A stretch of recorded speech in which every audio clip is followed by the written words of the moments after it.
Going for the Batman. Nailed it. So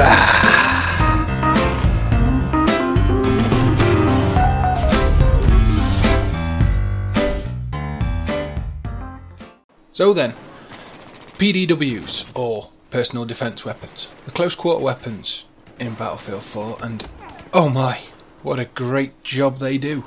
The powerhouses of close quarter gameplay. Yes? Nope.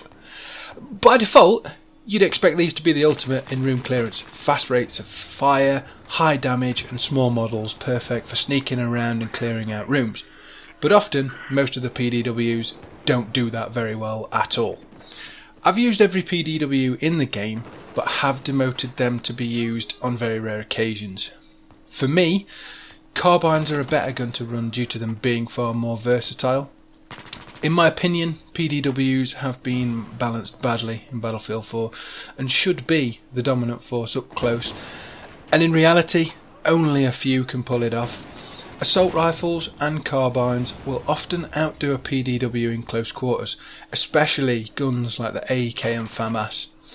I'd also put the MTAR and the ACWR in as better close range weapons. It's not all bad though. They do have something a lot of other guns don't, and that is good hip fire, which can enable you to twitch fire and drop people if they are off guard, and you can also drop people while moving and strafing, either shooting from the hip or aiming down your sight. Trying to aim down sight is obviously slower than just pulling the trigger, so if you can train yourself to play that way while using the right PDW, they can work in close quarters. I've picked my two favourites as always. The first of these is the AS Val. I loved this gun in Battlefield 3, but it wasn't a PDW, it was an assault weapon, and it was much better then than it is now. The AS Val has a max damage of 29 with a minimum damage of 19 and a rate of fire of 900. It's got a fixed suppressor and a muzzle velocity is 300 meters per second. It's got a mag size of 21. In my opinion, this gun does exactly what a PDW should and dominates up close. With its rate of fire and its damage model, it's got one of the fastest times to kill in game. However, it comes with a nasty catch. Firstly, damage drop off, like with all the PDWs, is very severe. When you think about this, your max damage range is no better than that of a shotgun, and they can one-shot you. Also, this gun is hard to use, like really hard. Towards the longer end of close range and at medium range, it's just horrible. The recoil is very high, and with such a small amount of bullets in the mag, combined with its rate of fire, it means you have to hit your target. This is a close range weapon, and it's got no place being used at range. You need the right map and circumstances to make this work, unless of course you are immensely accurate. Considering what I just said, and the fact that I just said more bad things than good things, you're likely wondering why this is on my list at all. Well, it's partly down to nostalgia from Battlefield 3, and because it looks cool. Ridiculous, I know. But mainly, seriously, it's because it's actually a really useful gun. It gives you the advantage in close quarters that I think a PDW should give. This will beat most guns in the game up close. And isn't that the whole point of this category?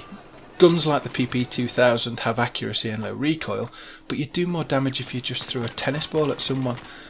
So why make a PDW play that way when you have a long list of carbines that do that mid-range so much better? The PDW class as a whole makes little sense to me, apart from 3 or 4 of these guns, and when you've got 13 of them to pick from, that's not good. The AS Val is one of those guns. If you've not used it, join a team deathmatch, play smart, get up close, and you'll see how powerful this gun can be. Although, take a good pistol when you do that, because you will die reloading. The second PDW I like, well, I say like, tolerate, is the SR2. That's got a max damage of 25 and a minimum damage of 12.1. Its muzzle velocity is 300 meters per second and it has a mag size of 31. Like the AS Val, it's lightning fast and is a 4 bullet kill up close. Again, this gun is a powerhouse up close, and unlike the AS Val, it's pretty easy to control. I find this gun to be at its best when storming a corner and hosing people down in hipfire. I'd say this is probably the better of the two guns, purely due to mag size and the control you have over it, but it does do less damage than an AS Val, so if you're meeting a slightly weakened opponent, AS Val will probably drop them quicker. Again, at range it's really weak, but you can get a kill with this due to its mag size and its easy recoil. But you are looking at 9 bullets to kill when on minimum damage, and you're not going to hit with every bullet. I throw a suppressor on the gun due to the way I feel it needs to be played. For example, getting in behind, pulling off a flank, or surprising people in close quarters, which to me is what these guns are for. Again, I like this gun because it does what I think a PDW should do. I also like the CZ3A1 and the MPX, but I take the SR2 over the MPX just for its mag size and no other reason. The MPX is equally as good, but you've just got less bullets. The other PDWs just seem to either have a damage or a rate of fire that's just too low to be a close quarter winner.